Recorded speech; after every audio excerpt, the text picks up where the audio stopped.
매개자인 웰시에게 일어난 그 사건은 초자연적 현상의 가장 어두운 모습들에 익숙했던 그조차도 진짜 공포를 느낄 만큼 충격적이었다. 그는 살아오면서 한 번도 경험해 본 적 없는 온몸을 휘감아 짓누르는 듯한 압도적인 공포에 사로잡혔다. 웰시는 완전히 혼란스러웠다.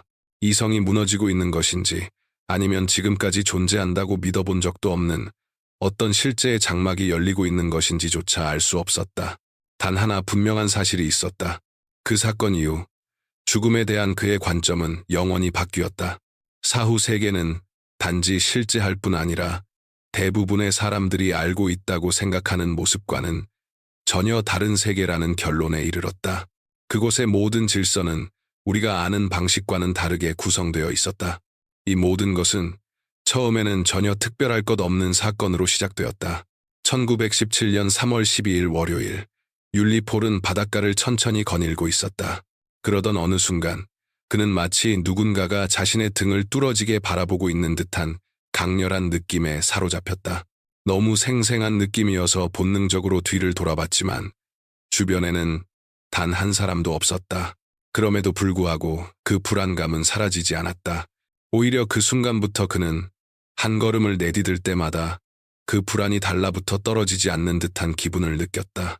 집으로 돌아온 웰시는 평소처럼 책상에 앉아 업무용 편지 한 통을 쓰려 했다.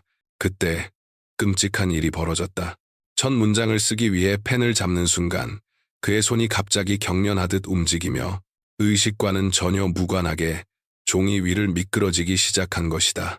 그는 온 힘을 다해 멈추려 했지만 뜻대로 되지 않았다. 마치 다른 누군가가 그의 손을 조종하고 있는 듯한 느낌이었다. 그리고 종이에 적힌 문장을 보는 순간 극도의 공포가 그를 덮쳤고 온몸이 떨리기 시작했다. 종이에는 이렇게 적혀 있었다. 8월의 어느 저녁, 나는 죽었다. 그때부터 매개자인 웰시 폴과 전장에서 죽은 한 병사의 영혼 사이에서 벌어진 믿기 어려운 교신의 이야기가 시작되었다. 이 교신의 진위는 이후 여러 신뢰받는 연구자들에 의해 확인되었다. 사실 웰시가 이런 현상에 관심을 가지게 된 것은 젊은 시절부터였다. 그는 스스로 이 길을 선택했고 시간이 흐르면서 이상현상 연구 분야의 권위자로 인정받게 되었다. 그 주제로 여러 권의 책도 집필했다.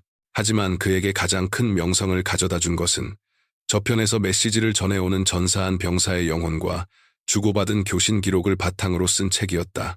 생전 그 남자는 토머스 다우닝이라는 평범한 학교 교사였다. 전쟁 전에는 영국 동부 해안의 작은 마을에서 살았고 1915년에 징병되었다. 그리고 9개월 후 프랑스 전선에서 전사했다. 도대체 무엇이 이 병사로 하여금 매개자에게 연락을 시도하게 만든 것일까? 그는 살아있는 사람들에게 어떤 메시지를 전하고 싶었던 것일까? 첫 번째 전송 메시지에서 그는 사람들이 육체적 죽음이 끝이 아니라는 사실을 반드시 이해해야 한다고 말했다. 그리고 사랑하는 이들과의 이별이 아무리 고통스럽더라도 그 분리는 영원한 것이 아니라는 점을 살아있는 사람들은 깨달아야 한다고 강조했다. 죽음 직후 무슨 일이 일어나는지 설명하면서 그는 자신의 경험을 이렇게 전했다. 그 운명의 8월 저녁, 저는 근무에 나갈 준비를 하고 있었습니다.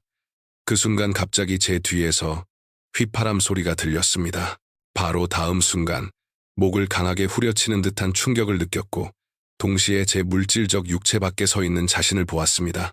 제 영혼은 몸을 떠났지만 어떤 보이지 않는 끈에 묶여 있는 듯 바로 곁에 머물러 있었습니다. 그래서 동료들이 제 몸을 들고 복잡하게 얽힌 참호 속을 지나 의료 지원을 받을 수 있는 곳으로 옮겨가는 모습을 똑똑히 볼 수 있었습니다. 그들은 제가 단순히 기절했지만 아직 살아있다고 생각하고 있었습니다. 병사는 이어서 그 순간 벌어지는 모든 일이 끔찍할 만큼 실제처럼 보였지만 자신은 그것을 이상할 정도로 거리감 있는 시선으로 느끼고 있었다고 말했다. 잠시 동안 그는 이 모든 것이 곧 깨어날 악몽일 뿐이라고 생각하기도 했다. 그러나 깨어나는 순간은 오지 않았다. 의료부대에 도착해 의사들이 그의 몸을 살피기 시작했을 때 그는 아무런 통증도 느끼지 않는다는 사실을 깨달았다. 그제야 그는 서서히 자신이 죽었다는 사실을 깨닫기 시작했다. 그리고 그 사실을 받아들이는 순간 어떤 힘이 그의 모든 생각과 감각을 단번에 멈춰 세운 듯했다. 어둠과 공허가 그를 감쌌고 그 상태는 마치 꿈도 없는 꿈과 같았다. 그러나 그는 명확히 알고 있었다. 자신이 잠든 것이 아니라는 것을. 그는 마치 시간과 공간 밖에 존재하는 듯한 느낌을 받았다. 그리고 그 상태가 서서히 사라졌을 때 그는 자신의 육체적 몸이 더 이상 존재하지 않는다는 사실을 깨달았다. 시간이 흐르면서 그의 지각 속에는 지상에서의 삶이 끝났다는 사실에 대한 고요하고 완전한 수용이 자리 잡았다. 하지만 이 깨달음은 더 이상 공포를 불러오지 않았다. 오히려 그 안에서 호기심이 피어나기 시작했다. 그 다음에는 무엇이 기다리고 있을까? 매개자 율리포를 통해 전달된 메시지 중 하나에서 그는 자신의 상태를 이렇게 묘사했다. 나는 말로 할 수 없는 가벼움과 자유를 느꼈습니다. 여전히 몸 안에 있는 것처럼 느껴졌지만 그 몸은 더 이상 물질적이지 않았습니다. 일종의 에테르적 껍질이었죠. 겉모습은 거의 이전과 같았지만 그 안에는 통증도, 피로도, 음식에 대한 필요도 없었습니다. 그는 이어서 그 순간 자신의 의식이 확장되는 듯한 감각을 느꼈고 지상 세계를 넘어서는 존재의 놀라운 비밀들이 드러나기 시작했다고 말했다. 그가 이 지식을 살아있는 사람들에게 전하려 한 이유도 바로 그것이었다.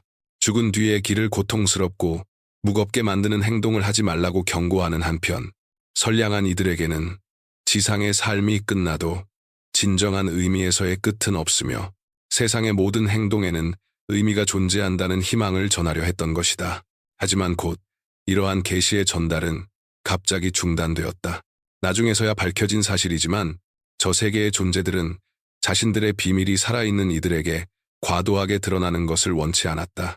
그들은 인류가 이미 필요한 만큼의 지식을 갖고 있다고 알렸고 죽은 자들의 영혼은 그에게 지나친 공개를 삼가라고 경고했다. 그는 그들을 거스를 힘이 없었고 결국 그 지시에 따를 수밖에 없었다. 그가 할 수 있었던 건 이미 받아둔 메시지를 출판하는 것뿐이었다. 그러나 몇 년이 지나고 난 뒤 끊어졌던 그 연결은 예상치 못한 이유로 다시 이어지게 된다. 그 시작은 하나의 놀라운 만남이었다. 사후 세계에서 그는 생전의 전장에서 자신의 목숨을 빼앗았던 그 남자와 마주하게 되었다. 가장 놀라운 사실은 그 남자가 살아있을 때 이미 전사한 병사의 메시지가 담긴 바로 그 책을 읽었다는 점이었다. 그는 병원 침대에 누워 치유 불가능한 중병으로 서서히 생명이 꺼져가던 동안 그 책을 접하게 되었다. 그 책은 그에게 다가오는 죽음을 받아들이는데 큰 힘이 되었다. 그리고 그는 스스로에게 이렇게 다짐했다.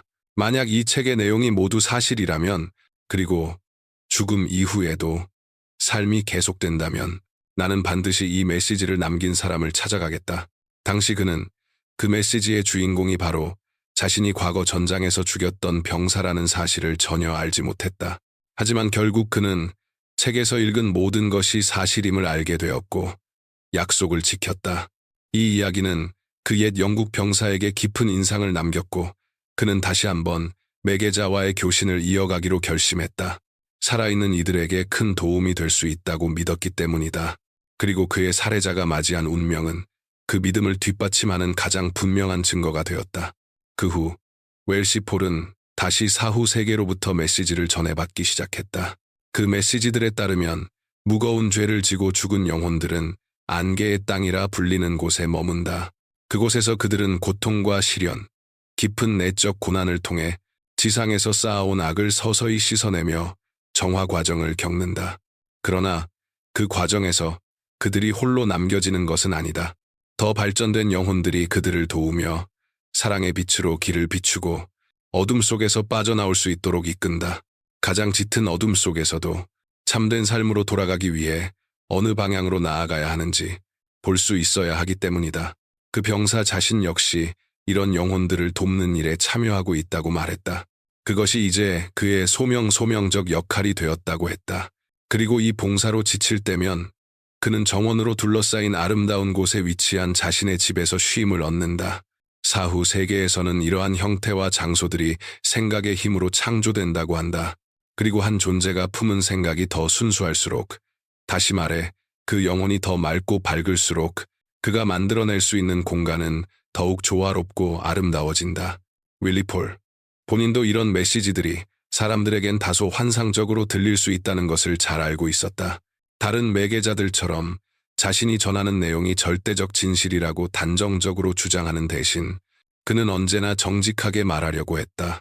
사람이 이런 메시지를 아무 의심 없이 믿을 수 있을까? 나는 이 분야에서 절대적인 증거란 존재할 수 없다고 생각합니다.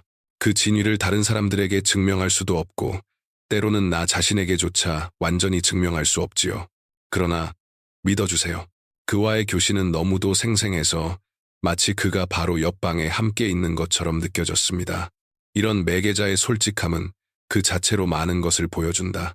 윌리 폴은 자신의 역할이 사람들에게 사후 세계의 존재를 설득하는 것이 아니라 두려움 때문에 외면해온 또 다른 차원의 존재 방식에 대한 관심을 일깨우는 일이라고 믿었다.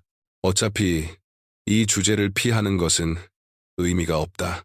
왜냐하면 누구나 반드시 그 순간을 맞이하게 되고 가장 힘든 과도기를 겪는 사람들은 물질 세계 너머의 존재 가능성을 철저히 부정해온 이들이기 때문이다. 그들은 무엇이 일어나고 있는지 이해하지 못한 채 저 세계의 가장 어두운 영역으로 떨어질 위험이 있다.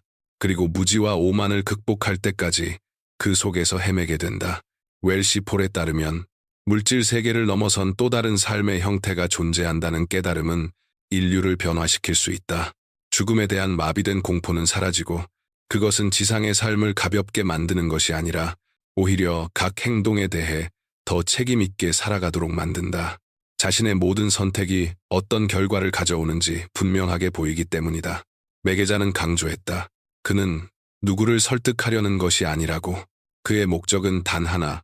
우리가 사는 이 지상세계가 흔히 생각하는 것보다 훨씬 깊은 의미로 가득 차 있으며 삶이 결코 물질적 현실에서 끝나는 것이 아니라 언젠가 모든 영혼이 돌아가게 될 곳에서 계속된다는 사실을 사람들에게 보여주는 것이라고.